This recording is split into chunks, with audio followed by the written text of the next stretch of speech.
ये हमें कलेक्टिवली बता रहा है कि ये आप सिग्निफिकेंट है। अलग अलग नहीं फैक्टर्स का बताएगा, ये उनकी कलेक्टिव सिग्निफिकेंस या इनसिग्निफिकेंस बताएगा। तो एफ, इसको इसी टेस्टिंग कहते हैं ना। हाँ, इसी को टेस्टिंग कहते हैं ना। ये टेस्टिंग आगे शुरू हो गई ना, डी पार्ट में हाँ टेस्टिंग ये पूछ तो रहे है, हैं। हो गया। वो कह रहा है कि जी आपके जो फैक्टर्स हैं ये 5 फैक्टर शामिल किए थे ना, 5 फैक्टर शामिल किए हैं ना, B A S B errors, इरा यस सर। और बी, ये इनका बताएं कि ये डिपेंडेंट वेरिएबल के लिए गुड प्रिडिक्टर है या नहीं। ग्लोबल टेस्ट क्या बताता है कि हमारे जो प्रिडिक्टर्स हैं क्या डिपेंडेंट वेरिएबल के लिए गुड प्रिडिक्टर हैं या नहीं है, या दूसरे लफ्ज़ों में कह लें कि क्या ये डिपेंडेंट वेरिएबल के लिए सिग्निफिकेंट प्रिडिक्टर है या इनसिग्निफिकेंट प्रिडिक्टर है कलेक्टिवली। Yes sir. ये ग्लोबल टेस्ट बताता है। आप स्लाइड्स ज़रा पढ़ना, उसमें हाइपोथेसिस बताया हुआ है, क्या हाइपोथेसिस होता है ग्लोबल टेस्ट का। अब ग्लोबल सर टेस्ट, इसमें देखें, जो हमारा आ रहा है कोएफिशिएंट वाले ने, लीग हमारा जो है ये इनसिग्निफिकेंट शो कर रहा है, उसके नहीं बाद वो अगला है, वो अगला सवाल है। पहले ये देखें गुडनेस ऑफ फिट वाला ग्लोबल टेस्ट। सर पहले ऊपर वाला करवा दें, वो जिसमें 0.0055 है, तो सर इसमें अल्फा हम 0.05 सर करेंगे ये ना। सिग्निफिकेंट है। इसमें बेटा आपका नल हाइपोथेसिस होता है कि predictors are insignificant, predictors are insignificant, और अल्टरनेटिव होता है कि at least one of the predictors is a significant, at least one of the predictors is significant. ये आप जरा देखिएगा, वो नहीं जो स्लाइड्स मैंने दी थी उसमें ग्लोबल टेस्ट वाला देखिए, उसमें हाइपोथेसिस दिया हुआ है यस। कि रिग्रेशन एनालिसिस में ग्लोबल टेस्ट का नल हाइपोथेसिस क्या होता है और अल्टरनेटिव। नहीं तो लिख लो, नल हाइपोथेसिस ग्लोबल टेस्ट में नल हाइपोथेसिस क्या होता है, द प्रिडिक्टर्स आर इनसिग्निफिकेंट, और अल्टरनेटिव होगा predictors are significant.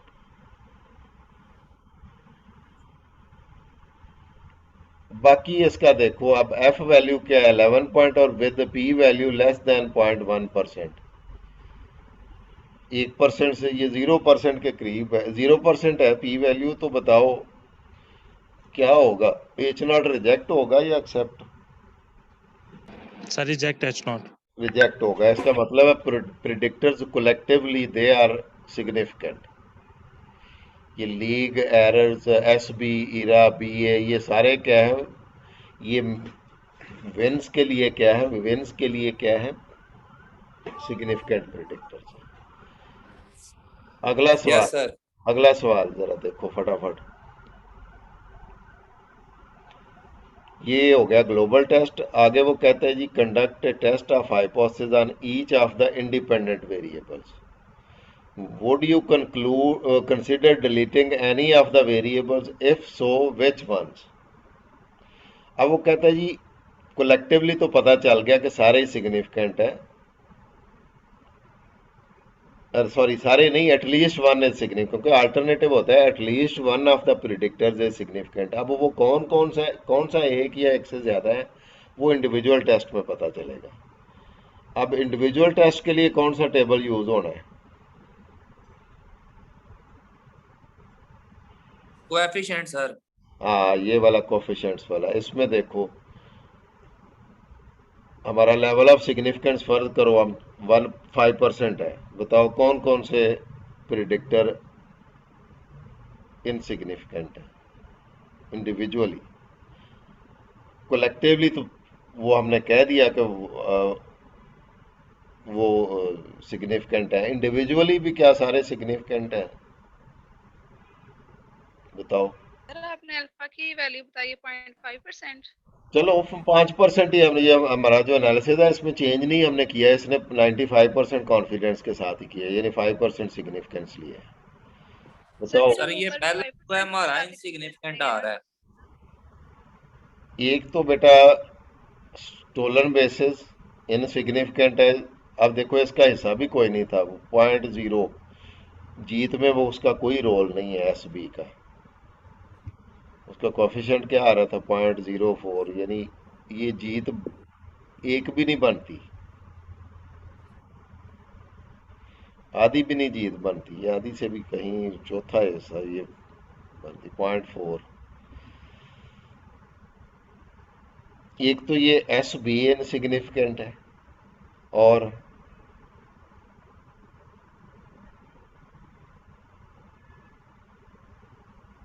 Error sir. Errors उसका सर हम कौन सा कॉलम देख रहे हैं? बेटा इंडिविजुअल उसने कहा है कि इंडिविजुअली कौन कौन से सिग्निफिकेंट है और कौन कौन से इनसिग्निफिकेंट। सवाल उसका ये है कि जी इसका चेक करें कि इंडिविजुअल सिग्निफिकेंस चेक करें और बताएं किसी को रिमूव होना चाहिए मॉडल में से। यस सर, तीन तीन को रिमूव करेंगे। तीन रिमूव होंगे, तीन रिमूव होंगे, कौन कौन से भला? सर एक होगा 0.276, एक होगा नहीं एरर नहीं वाला। नहीं, मैं वेरिएबल की बात कर रहा हूँ, कौन कौन से रिमूव होंगे, कौन सर कौन से। एक होगा स्टोलन बेसिस, एक एरर होगा, और और एक, एक लीग लीग। अब जरा देखिए मैं इनको रिमूव करने लगा हूँ, क्या फर्क पड़ेगा। किन किन का बताया था? स्टोलन बेसिस, एरर्स और लीग। स्टोलन बेसिस, एरर्स और लीग। और लीग, ये दो तीन थे ना इनसिग्निफिकेंट। मैंने तीनों इकट्ठे उड़ा दिए हैं, हालांकि इकट्ठे नहीं उड़ते, सबसे पहले जिसकी पी वैल्यू सबसे हाई होगी उसको अकेले को उड़ाना होता है। आप जरा आउटपुट देख रहे हैं बेटा, आउटपुट में पी वैल्यू सबसे हाई किसकी है? वो मोस्ट इनसिग्निफिकेंट है। बताओ P value, highest P value किसकी है जो इनसिग्निफिकेंट है? सर हाईएस्ट पी वैल्यू तो फिर ये 0.004 कैसे हो सकती है सर वो highest? आ रही है लीग की। लीग की है, हाईएस्ट पी वैल्यू लीग की है। इसका मतलब है मोस्ट इन पांचों में से मोस्ट इनसिग्निफिकेंट कौन सा है? लीग है। Yes league, sir. लीग का कोई रोल नहीं है, टीम चाहे नेशनल खेले चाहे अमेरिकन खेले, कोई उससे जीत पे कोई फर्क नहीं पड़ता।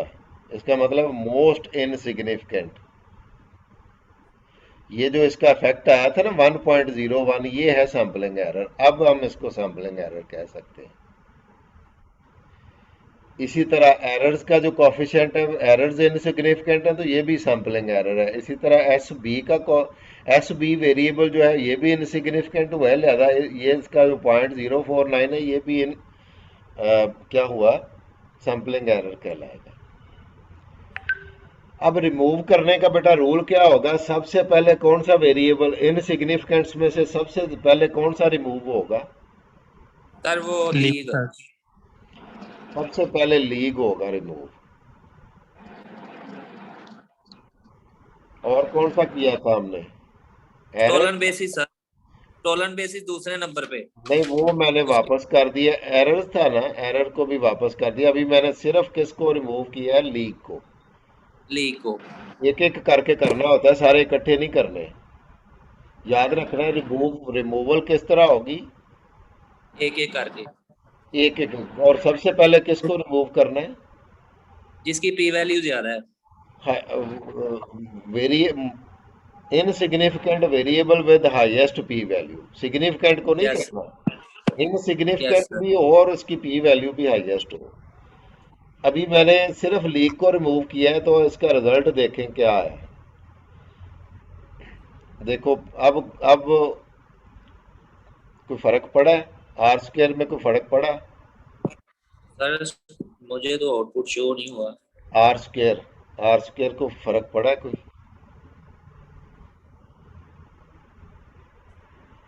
सर आर स्क्वायर ज्यादा हो गई है। आर स्क्वायर इसका मतलब है अपना variation. Adjusted R square sir ज्यादा हो गया। हाँ, इसका मतलब है उसका कोई रोल ही नहीं था। वो बजाय इसके कि वो वेरिएशनों को मिनिमाइज करता, जो लीग हमने शामिल किया था वो हमारा नुकसान कर रहा था मॉडल का। Yes sir. अब सर देखो, R square, adjusted R square की तो वैल्यू वही आई है, सिर्फ आर स्क्वायर में फर्क नजर आया है, वो बढ़ गई है। नहीं, एडजस्टेड आर स्क्वायर भी 64 पॉइंट समथिंग था, अभी 66% हो गया है ये। सर यस मुझे तो सर 647 था, अब 64.7 660 है। इसका मतलब देखो, अब एक इनसिग्निफिकेंट वेरिएबल को निकालने से क्या हुआ, मॉडल की मॉडल बेहतर हो गया हमारा। मॉडल की गुडनेस भी इंप्रूव हुई है।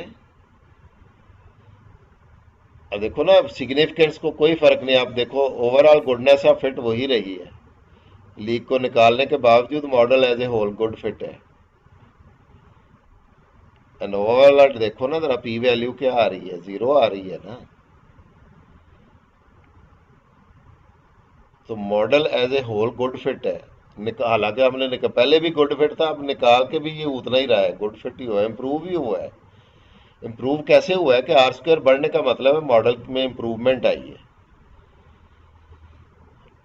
अब देखो कौन कौन से वेरिएबल इनसिग्निफिकेंट हुए।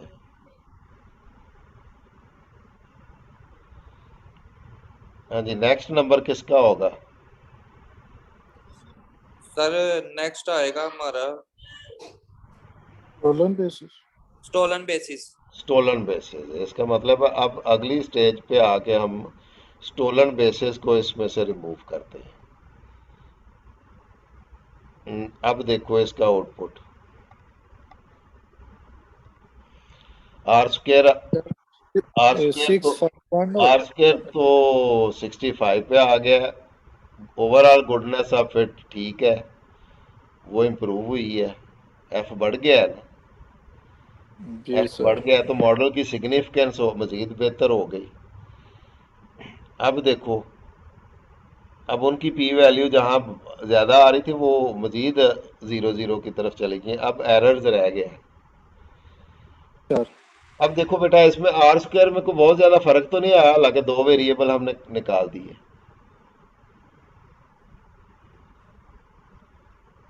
Yes sir. इसका मतलब है हमारे वो दोनों वेरिएबल यूजलेस थे, वो इसकी वेरिएशन को कम कर ही नहीं रहे थे। अगर कम करते ना तो आर स्क्वायर को फर्क पड़ता, जी सर। वो अनइम्पॉर्टेंट। अब इसको आखिरी जो रह गया इसको भी रिमूव करें, एरर को सर।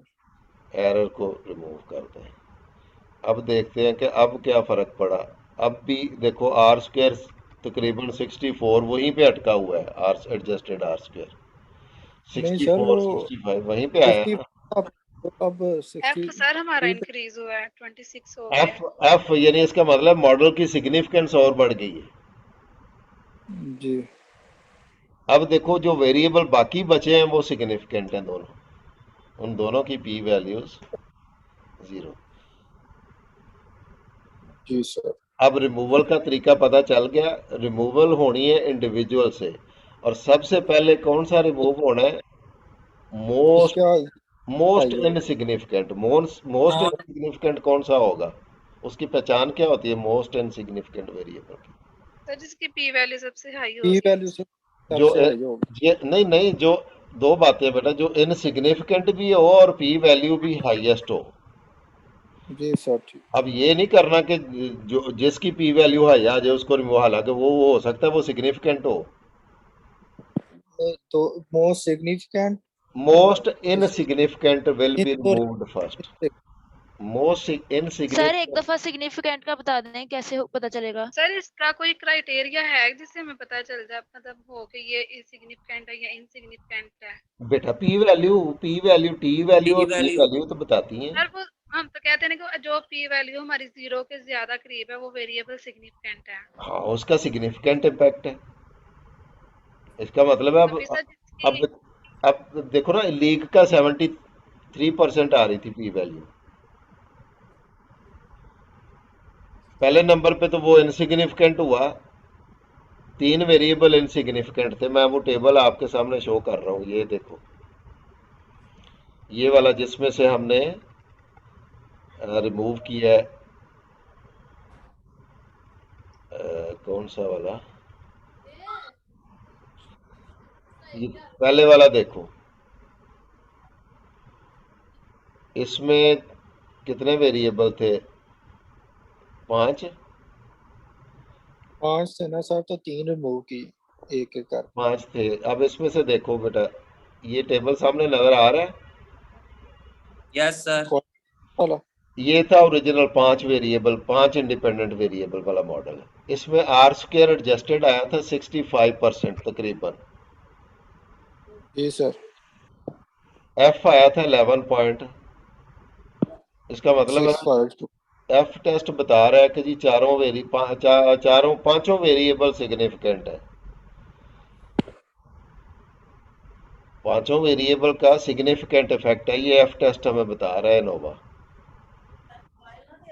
इंडिविजुअल में हमने देखा तो पता चला पांचों नहीं है, हाँ मैम के पांच पास नहीं है, तो मोबाइल नहीं 3 इनसिग्निफिकेंट है।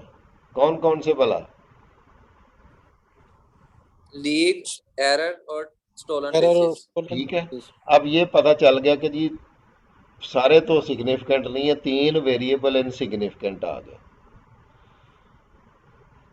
इनमें से बेटा अब रिमूव किसको करना है? होने तो तीनों ही है, लेकिन इकट्ठे 3 नहीं होने, इंडिविजुअली करना है सबसे पहले सर इंडिविजुअली आप। करना है। हो सकता है एक को करने से बाकी सिग्निफिकेंट हो जाए, ये भी मुमकिन होता है यस सर। कि ये एक जो है बाकी दोनों को भी खराब कर रहा हो। तो इस सबसे पहले बेटा देखना है कि इन 3 इनसिग्निफिकेंट में से सबसे पहले कौन सा रिमूव होगा जिसकी पी वैल्यू हाईएस्ट है।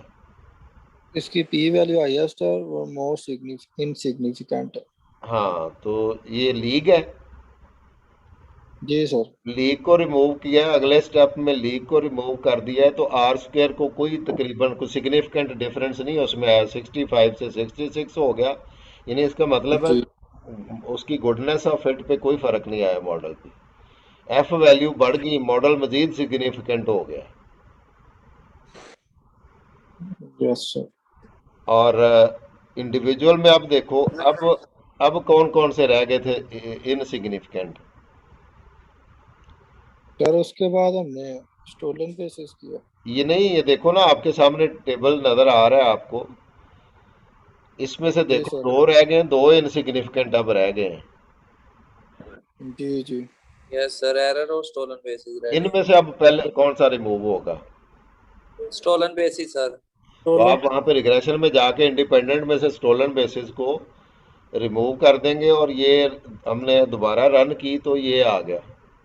अब देखो आर स्क्वायर वहीं का जी वहीं खड़ा हुआ है, उसको जी। स्टोलन बेसिस को रिमूव पहले करके भी कोई फर्क नहीं पड़ा। इसका मतलब है मॉडल की गुडनेस के लिए स्टोलन बेसिस भी अनइम्पॉर्टेंट था। जी हाँ जी, मॉडल की overall goodness of fit improve हुई है, एफ मजीद बढ़ गया, 15 से 19 पे आ गया। सर ये एफ की वैल्यू कितनी होनी चाहिए? जैसे आपने ऊपर बताया कि एडजस्टेड आर स्क्वायर जो है उसकी वैल्यू 70 होनी चाहिए। बेटा तो मैं कह रहा ये हूँ जितना ज्यादा होगी उतना अच्छा 70 होगा से हमारा। ऊपर जितना हो उतना ही गुड फिट होता है, लेकिन अभी जो हमें वेरिएबल दिए हो हम तो उसके हिसाब से देख रहे हैं कि ये मॉडल 65% वेरिएशन को एक्सप्लेन कर रहा है। ये कितना जो होना हमारा चाहिए? मॉडल जिसमें ये 3 इंडिपेंडेंट बचे हैं ना, एरर्स, ईरा और बीए, ये मॉडल 65% वेरिएशन एक्सप्लेन कर रहा है।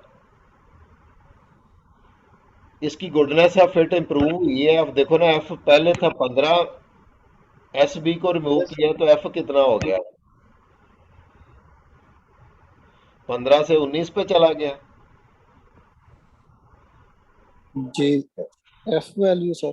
हाँ, एफ वैल्यू 15 से एस बी को निकाला है तो ये 15 से 19 पे चली गई है। जी सर। इसका मतलब है मॉडल की गुडनेस ऑफ फिट मजीद इंप्रूव हो गई। सर मतलब जितना एफ हमारा ज्यादा होगा तो मॉडल की गुडनेस उतनी ज्यादा जो है अच्छी होगी। उतनी गुडनेस ऑफ फिट बढ़ती जाएगी उसकी, उतनी सिग्निफिकेंस बढ़ती जाएगी प्रिडिक्टेड। ओके। Minimum okay. कितनी होनी? इंडिविजुअल में बताओ, पी वैल्यू ज़ाहिर है, पी वैल्यू तो 0 के करीब रहेगी तो सिग्निफिकेंस बढ़ेगी ना। अब हमने क्या किया, इसमें से जो आखिरी रह गया था ना एरर्स, उसको भी रिमूव कर दिया। वही न से देखो जरा, इस टेबल नजर आ रहा है सामने, यस सर। इसमें यस देखो अब कौन सा इनसिग्निफिकेंट रह गया? एक ही एरर है सर। एरर इनसिग्निफिकेंट, उसको भी रिमूव किया। तो अब देखो गुडनेस ऑफ फिट वही 64%, फिर वही रही है। इसका मतलब देखो हम एक एक करके 3 वेरिएबल निकाल दिए, आर स्क्वायर को कोई फर्क नहीं पड़ा खास। बल्कि सिग्निफिकेंस Yes, इंप्रूव sir. होती गई है, एफ अब एफ सारे एफ बढ़ता गया, जी सर। सिग्निफिकेंस इंप्रूव होती गई मॉडल की। और इंडिविजुअली अब देखो जो बाकी दो बचे हैं, जो आखिर में बचे हैं, वो दोनों सिग्निफिकेंट है।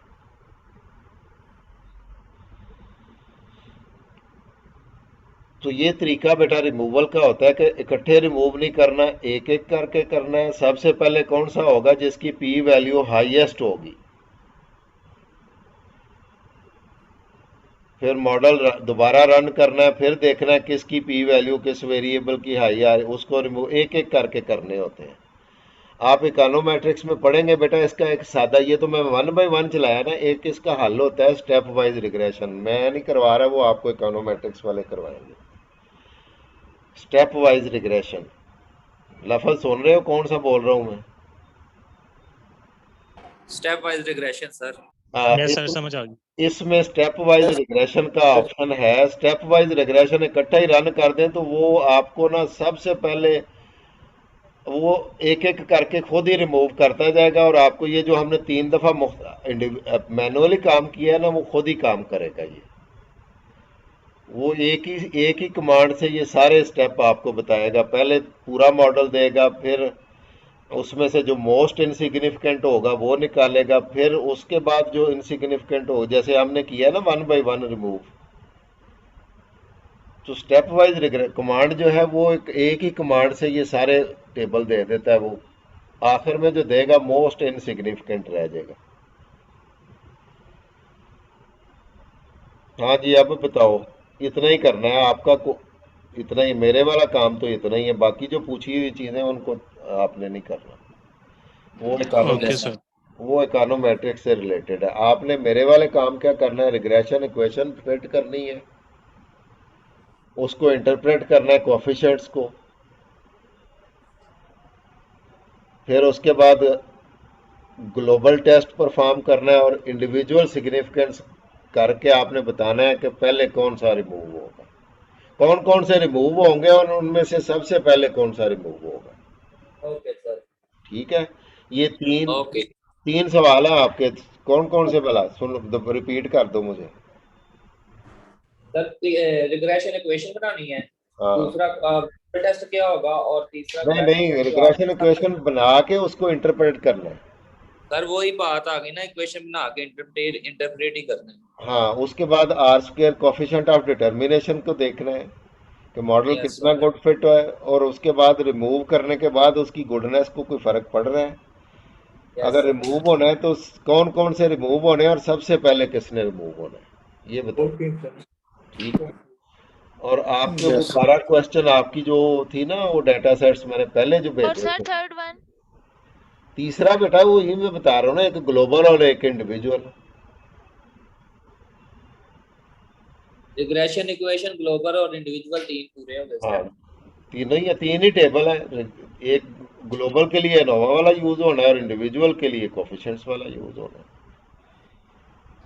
ये तीन तीन क्वेश्चंस आपने हर एक इनके जवाब देने हैं। और आगे भी जो आपकी वो बुक है ना, जो डाटा सेट्स हैं SPSS वाले, यस सर। उनके 12 क्वेश्चंस हैं, उनके 12 क्वेश्चंस को आंसर करना है। मेरी तरफ से हो गया काम सर खत्म। ये जो सर लेक्चर है मेरी ना तरफ आज का, ये आप गूगल क्लासरूम पे अपलोड कर दीजिएगा। चलो सर डेली कर देते मैं कर दूंगा, ये भी कर दूंगा, लेकिन आपने बेटा ये इसके साथ साथ वो 12 क्वेश्चंस भी करने हैं। हैं इंशाल्लाह सर। ठीक है। अगर कोई सर मजीद पेपर पैटर्न बता दें और सिलेबस भी। बेटा पेपर पैटर्न ये होगा कि आपने जो पढ़ा है इसी में से क्वेश्चन आने हैं। ऑनलाइन हुआ तो डाटा सेट्स आपके पास है, मैं सिर्फ क्वेश्चन दूंगा, और उसमें ये करना है कि डाटा सारा नहीं लेना। पेपर्स में मैं बताऊंगा कितना सैंपल लेना है। आपने सैंपल लेना आता है कि नहीं आता आपको? No sir. क्यों नहीं आता? मैंने सिखाया हुआ है सैंपल लेना। मींस ओमिट करना सर उसमें से जो। नहीं नहीं, मसलन ये डाटा है ना, डाटा इसमें सिलेक्ट केसेस, स्क्रीन नजर आ रही है? Yes sir. डाटा जी सर। जो सिलेक्ट केसेस, यहाँ पे वो उस दिन आपने कंडीशन नहीं लगाई थी यस सर, जी यस सर, सर, ओमिट करने वाली कंडीशन ही थी वो। वोमिट करने वाली बात हो रही है। नहीं, हम जरूरी नहीं कंडीशन, कंडीशन वाले भी मिट हो सकते हैं और कंडीशन अनकंडीशनल भी हो सकते हैं। अनकंडीशनल कौन से? ये देखो सेकंड नंबर पे नजर आ रहा है रैंडम सैंपल। यस सर, ये रैंडम सैंपल को सिलेक्ट करें और नीचे सैंपल जो टैब ऑन हुई है इसको प्रेस करें। यहाँ पे वो दो ऑप्शन आ रहे हैं, वो कहते हैं जी अप्रोक्सीमेटली कितने % केसेस आप सैंपल लेना चाह रहे हैं। एक परसेंटेज ऑफ केसेस, मसलन मैं अगर सवाल में लिख देता हूँ टेक 50%, 50% रैंडम सैंपलिंग, तो ये यहाँ पे आप खाली जगह पे 50% लिख के कंटिन्यू कर देंगे।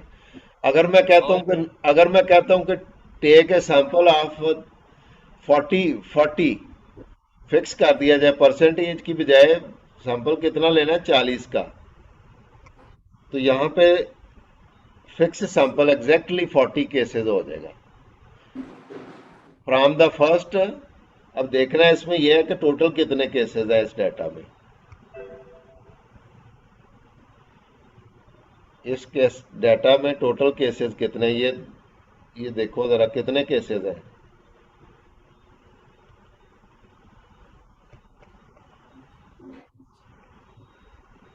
ये सैंपल हमारा 30 का है, 30 का। Yes, सैंपल 30 का cases है। तो 30 में से मैं कहता हूं कि जी आपने सारा डाटा नहीं लेना, आप अपना अपना सैंपल लेंगे 15-15 का। तो डाटा में जाएंगे, सिलेक्ट केसेस में आपने कौन सा चूज करना है? रैंडम सैंपल कितने लेने हैं, एग्जैक्टली कितने लेने हैं 30 में से आपने? 15। फर्ज करो मैं कहता हूँ जी 30 में से 20 लेने हैं, तो यहाँ 20 आउट ऑफ कितनों में से? टोटल 30 में टोटल से 30 कंटिन्यू कर देंगे, ओके करेंगे तो ये हर एक का सैंपल डिफरेंट हो जाएगा। ये जरा देखें, इसके 30 केसेस में से इसने 20 सिलेक्ट कर लिए। इससे क्या होगा कि हर एक का डाटा मुख्तलिफ हो जाएगा। फिर ये नहीं होगा कि कॉपी पेस्ट वाला चक्कर नहीं चलेगा, हर कोई अपना एनालिसिस खुद करेगा। You are great sir. ठीक है, एक ही डाटा होगा, उसी डाटा से आप अपना अपना सैंपल ले लेंगे। ये डिपेंड करता है कि उधर मैं क्या लिखता हूं। अगर मैं 60% लिखता हूं तो फिर परसेंटेज वाला बताना है। अगर एग्जैक्टली कहा होगा कि इतने केसेस चूज करने हैं तो फिर वो एग्जैक्ट वाला सैंपल लेना है। ये जो आ गया ना, अब हर एक की स्क्रीन पे ये मुख्तलिफ आएगा, ये एक जैसा किसी का नहीं होगा। मतलब मेरे ये 6 जो है, पहले 5 अनकट है ना, छठा कट किया है। आप करेंगे तो आपका नहीं छठा होगा, आपका कोई और कट होगा। तो इससे ये होगा कि सब स्टूडेंट का डिफरेंट आएगा सर। हाँ जी, सबका डिफरेंट होगा, नकल नहीं बजे उसमें लगेगी। सर एक दफा परसेंटेज वाला भी रन करके दिखा दें, इसकी समझ आ रही है। परसेंटेज वाला लो, डाटा पे जाके सर जो आप परसेंटेज वाला देंगे उसके ऊपर लिखा होगा कि 30%, अगर 20%। देखो बेटा, लेकिन अगर कोई कंडीशन लगती है तो फिर कंडीशन वाला, फिर इफ वाला करना है, वो फिर कंडीशन आपने वहां पे अप्लाई करनी है। मैंने करवाया हुआ है आपको इफ कंडीशन वाला भी। यस सर, किया होगा। अच्छा, सर ये रहने ही दे पेपर। अगर फर्ज करो परसेंटेज ऑफ केसेस, यहाँ पे मैं कहूँ कि जी आपने बजाय इसके कि 30 में से 20 लें, आप 60% सैंपल ले लें। तो यहाँ पे क्या होगा, अप्रोक्सीमेटली 60% ऑफ ऑल केसेस आ गया। कंटिन्यू करें, ओके करेंगे तो अब ये देखो, अब ये हमारा सैंपल डिफरेंट हो गया। पहले से क्या हो गया, ये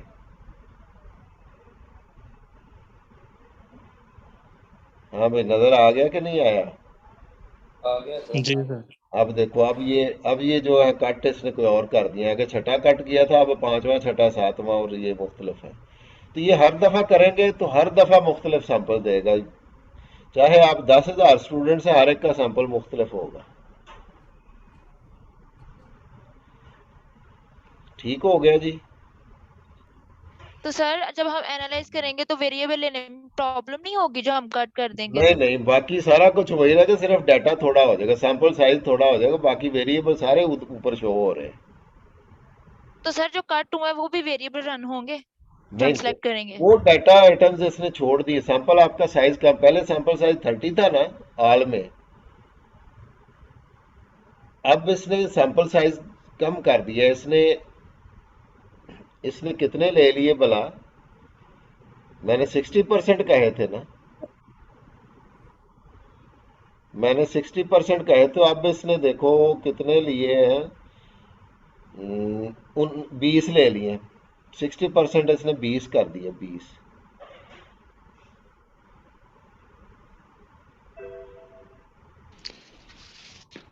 तो उसमें बेटा कोई फर्क, वेरिएबल वही रहेंगे, सारा कुछ वही रहेगा, सिर्फ आपका लेकिन सर हर एक का आउटपुट मुख्तलिफ हो जाएगा।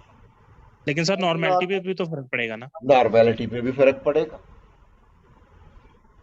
नॉर्मेलिटी पे भी फर्क पड़ेगा। मतलब सर हम वेरिएबल लेंगे तो हाँ। वो हो जाएंगे, सिलेक्ट हो जाएंगे और रन हो जाएगा जो भी हम बेटा करना वेरिएबल चाहेंगे। सिलेक्ट नहीं करने हैं आपने, केसेस सिलेक्ट करने हैं। सैंपल साइज को छोटा कर दिया है। ठीक है। जी जी सर समझ आ गई। देखो ओरिजिनल डाटा का सैंपल साइज 30 था, मैंने कहा कि नहीं जी आप सबका डिफरेंट काम हो, मैं कह रहा हूँ कि जी आप 30 पे काम नहीं करेंगे, आप इनमें से 20 पे काम करेंगे, 20 वैल्यूज पे। तो वो 20 वैल्यूज सिलेक्ट करने का तरीका मैंने आपको बता दिया है।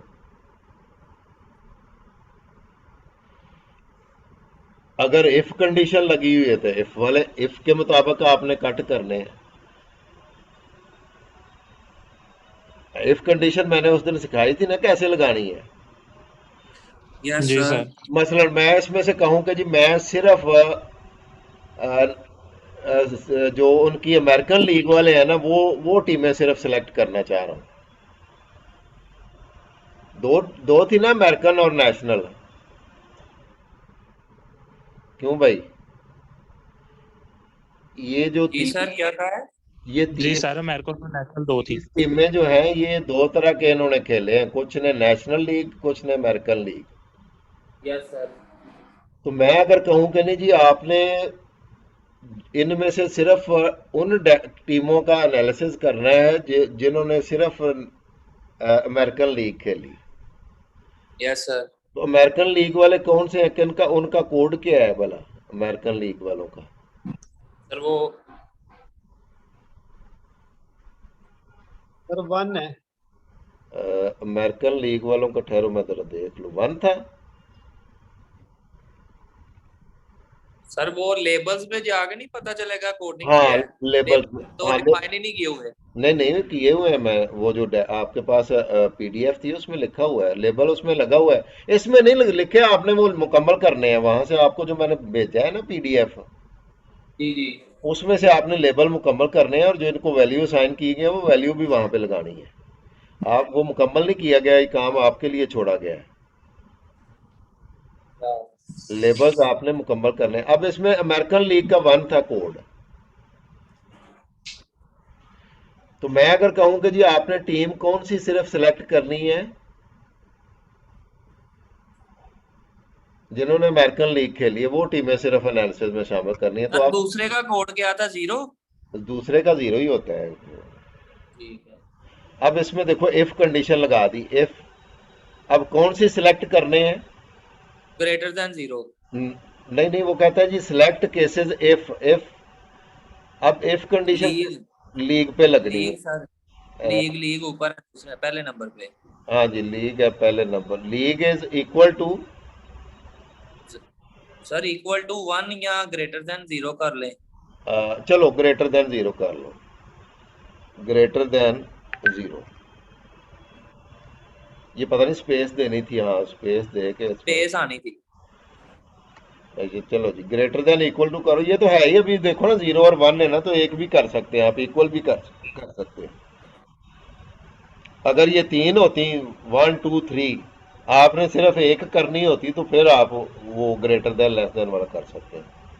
अब इसको कंटिन्यू करेंगे, ओके करेंगे, तो अब जो इसका देखें डाटा, अब देखो अब इसने वो तमाम इसमें से खत्म कर दिए जिनका लीग 0 था। अब देखो लीग 0 वाले कट हो गए ना। Yes sir. वो टीमें कट हो गई जिन्होंने नेशनल लीग खेली थी, वो कट हो गई, सिर्फ अमेरिकन लीग वाली रह गई। तो आपने पेपर बेटा ऑनलाइन हुए तो डाटा सेट्स आपके पास है। मैं सब सारे डाटा पे काम नहीं करने के लिए दूंगा, मैं उस सवाल में लिख दूंगा कि जी आपने कितने डाटा पे काम करना है। वेरिएबल कोई कट नहीं होना, सिर्फ डाटा कट होना है।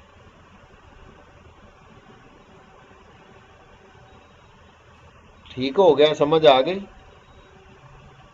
Yes yes sir. सर। चलो जी, अल्लाह ताला आप लोगों का भला करे। अगर मजीद कोई प्रॉब्लम्स होंगी बेटा जरा देख लेना पिछले चैप्टर्स भी। सर वो मैंने देख लिया, मैंने सिर्फ एक ही चीज उसमें पूछी है आपसे कि आपने पहले ये बताएं, अगर सैंपल साइज हमारा बड़ा लार्ज आ जाए, क्या हाँ, उसमें नॉर्मल इश्यूज आ सकता है? उसमें नॉर्मेलिटी सेंट्रल लिमिट थ्योरम आप कह सकते हैं, वहां पे लिख सकते हैं कि जी since sample is large according to central limit theorem normality is not issue for this data. Okay. ठीक है। और दूसरा सर, इसमें जो एरर इशू है, जब हम अनोवा टेस्ट लगाते हैं हाँ तो जी, हमारे पास अनोवा का आउटपुट आता है, उसमें हमारे पास एक मीन स्क्वायर का कॉलम को कंपेयर करते हैं हम बिटवीन ग्रुप्स और विद इन एरर्स के साथ। अगर बिटवीन ग्रुप्स की वैल्यू ज्यादा हो तो हम कह देते हैं हमारा रियल डिफरेंस है। नहीं अगर नहीं विद नहीं इन नहीं एरर्स नहीं की। नहीं नहीं नहीं नहीं नहीं, वैसा नहीं है। जी सर। वो एफ की बेस पे होना है।